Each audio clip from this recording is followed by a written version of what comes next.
तो hello friends, बहुत बहुत स्वागत है आपका हमारे यूट्यूब चैनल पे। तो भाई आज कोई सेशन नहीं करने वाले हैं, ठीक है। आज बस ऐसे ही एक डिस्कस करने वाले हैं आपके साथ एक छोटा सा चीज़ बॉलीवुड के बारे में।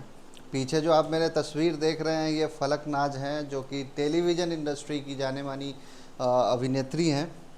छोटे पर्दे पे बेसिकली ये काम करती है और इन्होंने बहुत ही अहम सवाल बॉलीवुड पे उठाए हैं। और जब वो आप इनके वीडियोस ज़रूर आपने देखे होंगे, क्योंकि काफ़ी ज़्यादा ये सोशल मीडिया पे ज़्यादा मतलब वायरल हुआ है इनका जो बयान है। अगर आपने नहीं देखा है तो मैं लिंक आपको डिस्क्रिप्शन बॉक्स में डाल रहा हूँ, वहाँ से जाके आप देखिएगा कि उन्होंने बॉलीवुड को लेके काफ़ी अहम सवाल उठाए हैं। वो सवाल क्या थे? ऑपरेशन सिंदूर को लेके जिस तरीके से पहलगाम में अटैक होता है, उसके बाद ये उम्मीद की जा रही थी कि बॉलीवुड के तरफ से कुछ उस पर रिएक्शन आएगा, लेकिन कोई मतलब उस तरीके का रिएक्शन बॉलीवुड के तरफ से देखने को नहीं मिला। उसके बाद फिर ऑपरेशन सिंदूर जब इंडियन आर्मी ने लॉन्च किया, उसके बाद भी कुछ भी देखने को नहीं मिला बॉलीवुड के तरफ से। मतलब कि बॉलीवुड इस बार काफ़ी ज़्यादा न्यूट्रल रहने की कोशिश की है। अब न्यूट्रल रहने की कोशिश की है या क्या थिंकिंग थी, क्या उनकी सोच थी, ये तो भाई यही तीनों बता सकते हैं, या जो भी बॉलीवुड से रिलेटेड है वो बता सकते हैं।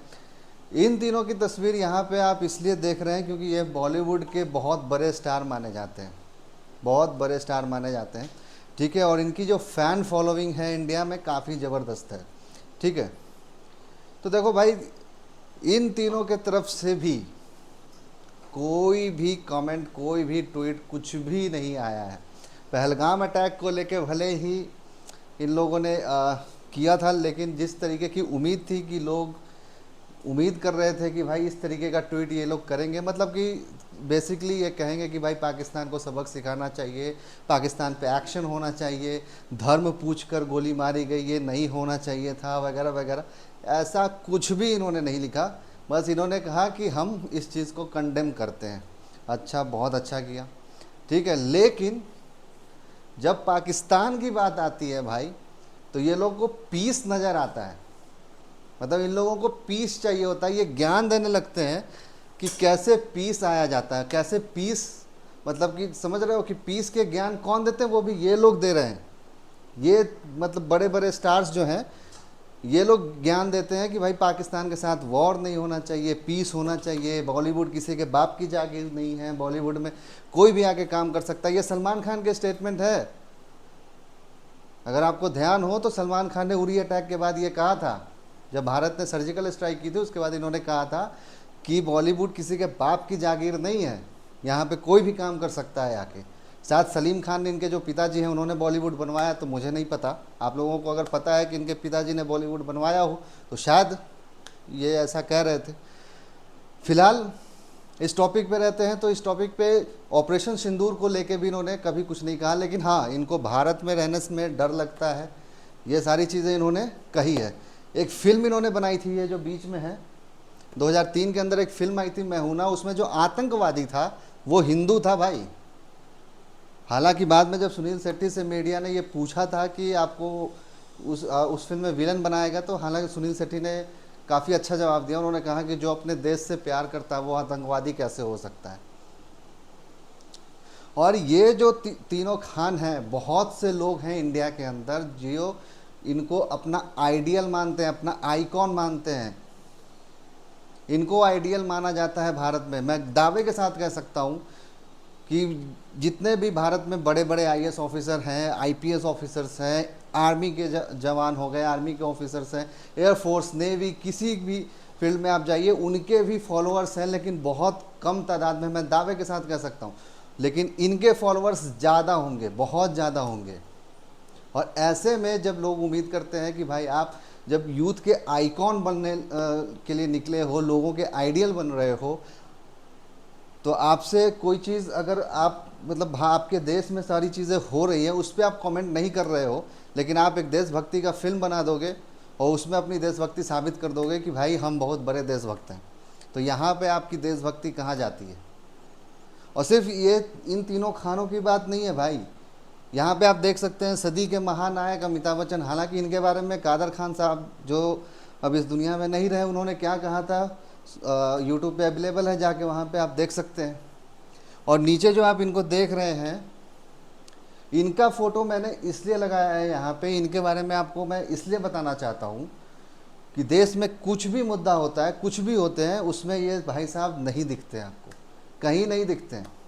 तो लोग ये सोचते हैं कि चलो भाई बंदा न्यूट्रल है ना, विवाद में नहीं रहना चाहता, इसीलिए कहीं नहीं बोलता है, कुछ नहीं करता है, चलो ठीक है, अच्छी बात है। मुझे भी लगता था कि हाँ भाई चल ठीक है, किसी भी मुद्दे में नहीं बोलता है तो ठीक है, अच्छी बात है, मतलब बहुत शांत रहने वाला आदमी है, अपने में मतलब रखने वाला आदमी है।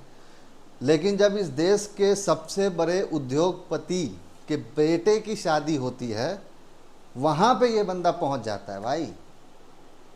और ऐसे किसी भी मैटर पे बंदा कहीं आपको दिखता ही नहीं है। मतलब एक चीज़ तो साफ है, गंदा है पर धंधा है।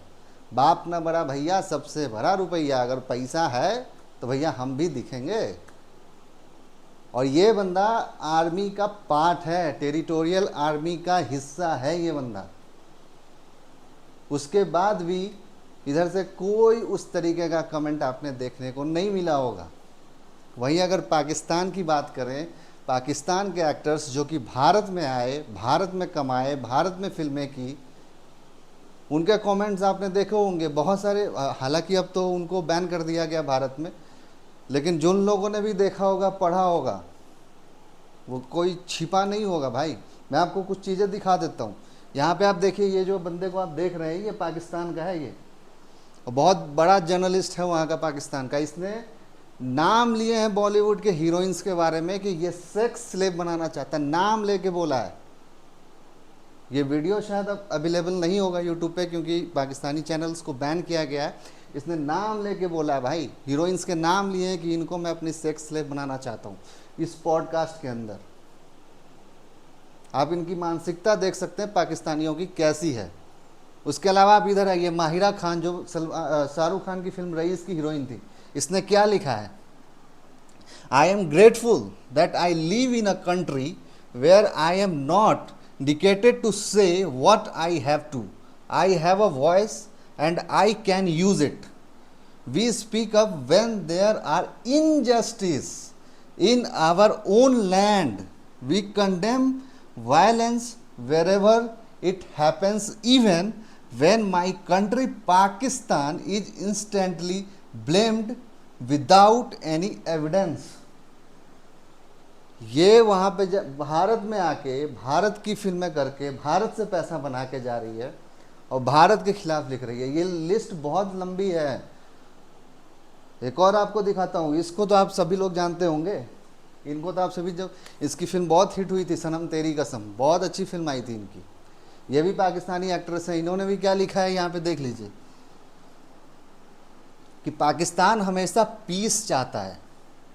ये इन्होंने लिखा है कि पाकिस्तान हमेशा पीस चाहता है। ये देखिए, finally the world can see that Pakistan has and will always stand for piece.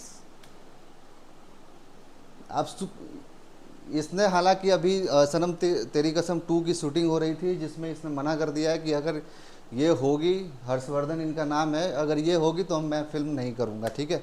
हालांकि डायरेक्टर और प्रोड्यूसर ने भी शायद इनको रिप्लेस कर दिया है, जो न्यूज़ निकल के सामने आ रही है। फिलहाल बॉलीवुड की बात करते हैं। मैं एक और एक्टर का नाम बताता हूँ, आयुष्मान खुराना। ये यूट्यूब पे है, आप जाके वहाँ पे चेकआउट कीजिएगा। उस बंदे ने पाकिस्तान की नेशनल एंथम को बहुत ही प्राउड वे में गाया है स्टेज पे, बहुत प्राउड वे में।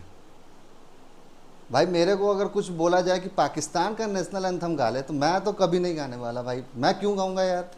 उम्मीद करता हूँ बहुत सारे लोग जो आप लोग देख रहे हैं, आप में से भी 99% लोग नहीं गाएंगे। और वो बंदा वहाँ पे स्टेज पे खड़ा होकर और इस तरीके से प्राउड फील में वो नेशनल एंथम गा रहा है पाकिस्तान का। आप सोच के देखिए बॉलीवुड की मेंटालिटी क्या है। इसलिए मैं कह रहा हूँ कि जब आप आइडियल अपने बनाओ, जब आप अपने आइकॉन बनाओ, तो बड़े सोच समझ के बनाना चाहिए। ये हमसे पैसे लेके, हमारे से पैसे लेते हैं, हम इनकी मूवीज़ देखने जाते हैं, 300 साढ़े 300 में हम टिकट कटवाते हैं, मूवी देखने जाते हैं। उस पैसे से ये लोग राजा बनते हैं और फिर ये आके किस तरीके का बिहेव करते हैं, ये किसी से छुपा हुआ नहीं है। ये जो भाई साहब आप देख रहे हैं, इनके बेटे का नाम आपको पता होगा, तैमूर। आप अगर हिस्ट्री के स्टूडेंट हैं तो आप जाके देखिए कि तैमूर ने जब भारत में इन्वेंशन किया था, जब भारत पे अटैक किया था, कितने लोगों को उसने जान से मारा था। और वो जिनको वो मारा था वो हिंदू थे भाई, वो हिंदू थे, हिंदुओं को मारा गया था। कितने लोगों का धर्म परिवर्तन किया गया था। अब जाके अगर हिस्ट्री के स्टूडेंट हैं तो आप जाके अच्छे से तैमूर के बारे में पढ़िएगा कि क्या क्या उसके बारे में लिखा गया है इंडियन हिस्ट्री में। खैर, और ये लोग भी आके अपने स्ट्रगल की भी कहानी बताते हैं कि मैंने बहुत स्ट्रगल किया है ना, मैं बहुत ही नीचे से उठ के आया हूँ। खास करके जो बीच में शाहरुख खान साहब हैं, ये बहुत ही मतलब दिल्ली से बहुत ही गरीबी से निकल के गए थे मुंबई में। और ये ऐसे गरीब थे, आज के टाइम पे किसी भी आदमी को अगर बोला जाए कि भारत के अमित शाह जिस जगह से एमपी चुन के आते हैं वहाँ से तू जाके इलेक्शन लड़ ले, तो भाई नहीं लड़ पाएगा कोई। कांग्रेस हो या कोई विपक्षी दल हो, अमित शाह के सामने अगर कोई बड़ा लीडर को उतारना पड़ेगा, कांग्रेस को भी या जो भी आम आदमी पार्टी हो या कोई भी पार्टी हो, उनको अमित शाह के सामने एक स्ट्रॉन्ग कंटेंडर खड़ा करना पड़ेगा, तब जाके वो जीत सकते हैं। और इनके पिताजी मौलाना अबुल कलाम आज़ाद के खिलाफ एमपी का इलेक्शन लड़े थे, मेंबर ऑफ पार्लियामेंट का इलेक्शन लड़े थे शाहरुख खान के पिताजी।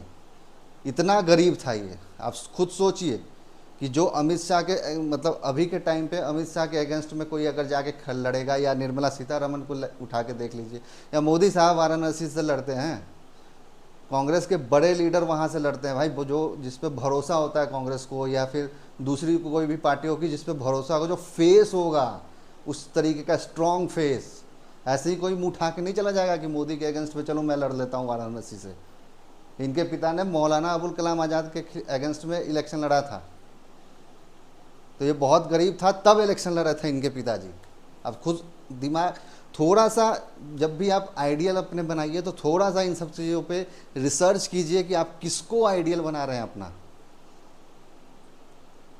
सलमान खान का एक स्टेटमेंट है कि जो लोग, जिन लोगों को एक दो लोग फॉलो करते हैं, आप उसको उसके बारे में बोल रहे हैं कि वो लोग हमारे पे कमेंट करते हैं। भाई वही दो लोग जिनको मेरा तो ट्विटर पे अकाउंट ही नहीं है, मेरे को तो कोई फॉलो नहीं करता इंडिया में, लेकिन मेरे जैसे लोग लाखों की तादाद में हैं, वही लाखों की तादाद में इसकी फिल्म देखने जाते हैं। 300 रुपये का एवरेज अगर आप निकालो तो लाख इंटू 300 रुपये आप मल्टीप्लाई कर देना, समझदार हो आप कि कितना पैसा ये कमा के जाता है उन लोगों से। और उन्हीं लोगों पे ये किस तरीके का भद्दा कमेंट इनके तरफ से आता है। और ये बॉलीवुड के बड़े स्टार्स बन के बैठे हैं। और ऐसा नहीं है कि मैं इन तीनों को टारगेट कर रहा हूँ या अमिताभ बच्चन को टारगेट कर रहा हूँ, ऐसा कुछ नहीं है। बॉलीवुड, पूरी बॉलीवुड को मैं टारगेट कर रहा हूँ भाई। एक छोटा सा और एग्जांपल देता हूँ। एक बॉलीवुड की बहुत ही नामी हीरोइन है, नाम नहीं लेना चाहता हूँ उनका, ठीक है। वो एक शो में आती है, जब उनको एक कॉफ़ी सर्व की जाती है तो वो कहती है कि ओह इसमें चीनी है क्या। तो जो कॉफ़ी लेके आता है तो वो बोलता है कि हाँ चीनी है। तो बोलती नहीं नहीं नहीं नहीं, sugar is very bad for health, मैं नहीं पीती, इसको हटा दूँ। और वही आपको सॉफ्ट ड्रिंक पीने के लिए एक विज्ञापन करती है और कहती है कि सॉफ्ट ड्रिंक पियो। सॉफ्ट ड्रिंक मतलब कोल्ड ड्रिंक पियो जिसमें शुगर का इंटेक होता है। जिसने आज तक कभी शुगर नहीं पिया वो आपको बता रहा है कि आपको शुगर पीना चाहिए, ठीक है। तो बस इस वीडियो में इतना ही। उम्मीद करता हूँ कि आपको ये वीडियो में मैंने आपको मोटिवेट करने की कोशिश की है कि भाई अपने आइडियल और अपने आइकन बहुत ही चुन के बनाइएगा, ठीक है। पैसे लेके हीरोगिरी करना और कूदना फाड़ना बहुत ही नॉर्मल चीज़ है, ठीक है। तो नेक्स्ट जो वीडियो करेंगे वो कोई एक सेशन लेके आएंगे और उस सेशन में आपको समझाने की कोशिश करेंगे जो भी अभी भारत में चल रहा है, ठीक है। तो मिलते हैं अपने नेक्स्ट वीडियो में, तब तक के लिए गुड बाय, टेक केयर, जय हिंद।